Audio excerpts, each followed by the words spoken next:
Hi guys! Magandang gabi! Welcome back po dito sa Gandara SRU channel for Showbiz Update. Andito na naman nga po akong muli nagbabalik ang nagmamaganda ninyong kachismos ang Kim Pao upang maghatid sa inyo ng latest update and fresh happenings patungkol po kay Kim Chiu and Paolo Avellino. And para nga sa gabing ito, ang tatalakayin natin at pag-uusapan ay patungkol sa isang blind item na inilabas kahapon. And ngayon, nakakaloka ba naman yung comments na akalaing Kim Pao ito? Napaka-negative po nung blind item na yon. Well, gano'n naman talaga pag blind item. Merong isang taong sinisiraan. Hindi naman sinisiraan. Siguro ay nilalapag talaga yung yung attitude ng isang tao. Kaya blind item na lang siya o para hindi direkta, parang gano'n. Kaya naman, hoy, bakit naman pati Kim Pao idadamay dito? So, ano ba yung nilalaman ng blind item? Yan yung pag-uusapan natin guys at aalamin sa video natin ngayon. But before that, sa mga hindi pa nakaka-subscribe dito sa ating channel, maaari lamang napindutin po ninyo ang subscribe button at notification bell para maging updated ka at ma-notify tuwing may bago tayong chika at balita hinggil sa Kim Pao. Basta mga balita na may kinalaman kay Kim Chiu and Paolo Avellino, sagot na natin yan. And eto na nga, wag na nating patagalin pa. Pag-usapan natin itong blind item na inilapag ng bandera. Hoy, grabe. Para po pag-isipan na Kim Pao ito, lalo na isang Paolo Avellino na napaka-genuine sa mga kinikilos at pinapakita niya kay Kim Chiu. Lahat totoo yon. Lahat ng sinasabi niya, totoo yon. Basta tungkol kay Kim. Basta kay Kim may pag-amin siya. Pwera na lang siguro dun sa isa, sa kabila, kay ate girl. Baka yun yung tinutukoy dito. Di magkasundo. Kasi walang pag-amin naman si Pao doon sa isa, di ba? Pero kay Kim, meron talaga. May patibay ng patibay, may palangga, may mahal na mahal kita si Paolo Avellino. Doon sa isa wala siyang ganyan. So kung Kim Pao pag-iinitan nyo guys, sinasabi ko sa inyo, baka yung isa yan, hindi po ang Kim Pao. About sa love team ha, pero kung sinasabi ang aktor ay pakitang tao sa mga fans, I don't think so. Napasok pa rin si Paolo Avellino sa blind item. Baka iba yung tinutukoy.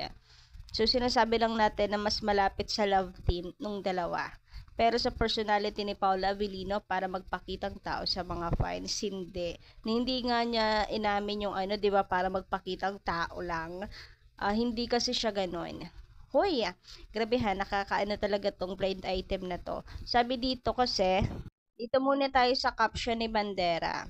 Blind item, hanggang love team lang talaga ang nakikita naming relasyon ng aktor at aktres dahil off-cam ay nakitaan na naming hindi nagkakasundo sa ilang bagay ang dalawa.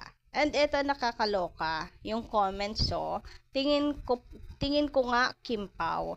Body language ni Pao parang need to ride on lang. Kasi million naman ang halaga ng kikitain niya pag mag-play his part and cards well. Saka na-eskapo after the projects. Remember, kumita na Shagab concerts, Josh Leah alleged sweetness during movie showing, spell blockbuster. Then, cut then alleged relationship. Then, after movie, good friends label. So, what else is new? Eto pa, Kim Pao ata. Kasi, kahit on cam, minsan kita yung attitude ni Pao. Grabe siya, oy. Nako ateng, hindi mo lang talaga kilala si Paolo sa personal. Kaya ganyan ang sinasabi mo. Eto pa, Kim Pao siguro. Actually, ang dami. Madami pang comments, Kim Pao daw, Kim Pao, di lang natin may isa-isa na. So, ano ba yung nilalaman nung blind item na to? So, eto nga, kung babasahin natin yung sulat, ang yung nilalaman ng article, nung blind item, hanggang love team lang talaga ang nakikita naming relasyon ng aktor at aktres dahil off-cam ay nakitaan namin ng hindi nagkakasundo sa ilang bagay ang dalawa. Sa isang showbiz events na hindi pa nagsisimula at hindi naman kami kilala ng magka-love team na ito, kaya malaya siyang nag-uusap at naringgan naming may gustong puntahan ng aktres at inaya ang aktor na ayaw. Pero in a nice way niyang sinagot ang ka-love team ng anong gagawin? Matagal yun eh. Need ba talaga? Sagot na aktres, ayaw mo ba? Ayun, may pagyaya daw itong si actress. Katwiran na aktor, matagal kasi, sayang oras. Ang intindi namin kapag walang kinalaman o hindi naman kabilang ang aktor sa pupuntahan ay waste of time para sa kanya. At sa actress ay tila gustong magpasama since magkasama na sila nung araw na iyon. Heto na ang nakakatawa. Nang magsimula na ang press con ay panay puri ng magka-love team sa isa't isa. Kung may hindi man sila pinagkakasundoan ay nag-uusap sila na at okay na ulit. Maraming may gustong maging sila pero parang hindi naman nila bet ang isa't isa. May isa pa kaming napansin sa aktor na may mga staff na daladala ang supporters nila at ibinigay sa kanya at tinanggap naman niya ito with matching smile at super thank you. After the press con, inilapag ng aktor ang mga staff sa upuan na bigay sa kanya ng supporters at nakikichika sa mga taga-production at saka umalis. Gusto naming isiping nalimutan ng aktor ang staff na bigay sa kanya or baka ine-expect niyang may kukuha o magdadala para sa kanya. Medyo hindi namin bet ang ganong ugali ni aktor dahil parang hindi niya binigyan ng importansya ang pinaghirapan ng supporters niya. Anyway, showbiz na talaga si aktor dahil kapag nasa harap ng camera ay super nice. Pero off cam ay grabehan, yan yung nilalaman. Guys, nung blind item, apakalayo kay Paulo. Bakit naman si Paulo yung naisip niya? Alam nyo guys, nung nabasa ko na tungkol sa love team, yung pinag-uusapan, hindi magkasundo. Talagang walang gusto sa aktor doon kay actress. Yung isang love team, yung nasa isip ko. Yung si ate girl nga. Kasi 'di ba nag-assume siya si Pao naman hindi po hindi itinatanggi, talagang wala. So, yun talaga hindi magkasundo. For the love team lang talaga sila. And si Paolo Avellino naman, consistent siya na ayaw magpatali sa love team. Kay Kim Chiu partner niya to, and nakailan na sila guys, ibig sabihin, and may projects pa ulit silang upcoming bukod sa movie ha, ibig sabihin pagdating kay Kimi talagang totoo yung sinabi niya na hindi siya mapapagod. So lahat kay Kim Chiu, lahat totoo. So hindi si Kim Pao yung tinutukoy dito. Kasi even na off-cam, talaga namang sweet si Kim and Paulo sa isa't isa, hindi lang on-cam. Ngayon, about naman doon nung nabasa ko naman yung tungkol sa attitude ng aktor, huy, ang layo kay Paolo Avellino, so ibang love team talaga to. Hindi naging love team ni Paolo, ibang love team siya. Kasi si Papi Paolo, inuuwi niya talaga yung binibigay sa kanya ng mga fans, yung mga gifts, even letters.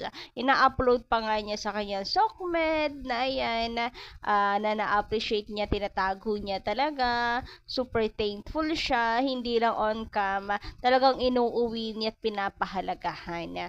Grabe naman yung sa blind item. Para isipin niyo si Paolo yan. Baka hindi lang kayo nakasubaybay sa buhay ni Pao, kaya naisip niyo yan. Anyway, buti naman meron ako nakikitang komento ditong matitino. Sabi dito,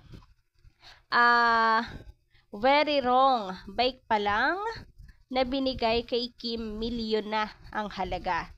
Dati hindi nagbabike si Paolo, pero sinamahan at binilhan ng bagong bike si Kim. And recently, pina-feng-shui niya. Yan ang pagkakamali mo. Hindi yan Kim Pao. Pag off-cam nga sila sweet hindi ka kasi fine or hindi ka kasi fans nila. Kaya hindi mo alam pag ano sila off-cam. at sa camera. Pag off cam nga sila super sweet sa isa't isa. Naku, sa true ka dyan, talaga naman, mas sweet sila off cam. Kasi si Paulo, napaka-introvert talaga. So, alam nga namang mag-sweet-sweet siya sa harap ng reporter. Hindi kasi siya ganoon. Kung tutuusin, gusto niya na sa isang gilid lang siya, lalo na kapag maraming tao. Kaya kapag sila-sila lang, ayun, napaka-sweet talaga ng Kim Pao. Eto pa, tingin lang yun, ma'am. Pero nakikita naman sa mga vids na kahit walang shooting, yan ha, highlight kahit walang shooting. Galit na galit, Gandara. Kahit walang shooting, walang ganap, nagsasama silang dalawa. At kahit Showtime family, tinutukso sila. Sana maramdaman mo yon. At sana nabalitaan mo din na pumupunta si Paulo sa Showtime para kay Kim, ha? Sana po. Pero tingin nyo lang po kasi. Mapapatawad ka pa niyan ng mga Kim Pao, hehe. Nako, kung talagang wala siyang alam, mapapatawad. Pero kung sadyang gusto lang sirain ng Kim Pao, talagang nananadya, ay hindi, no way. No way sa mga, talaga, basher ng Kim Pao. So, yun lang po muna guys ng ating update. Maraming salamat sa pakikinig and don't forget to click the subscribe button and notification bell for more updates. Salamat!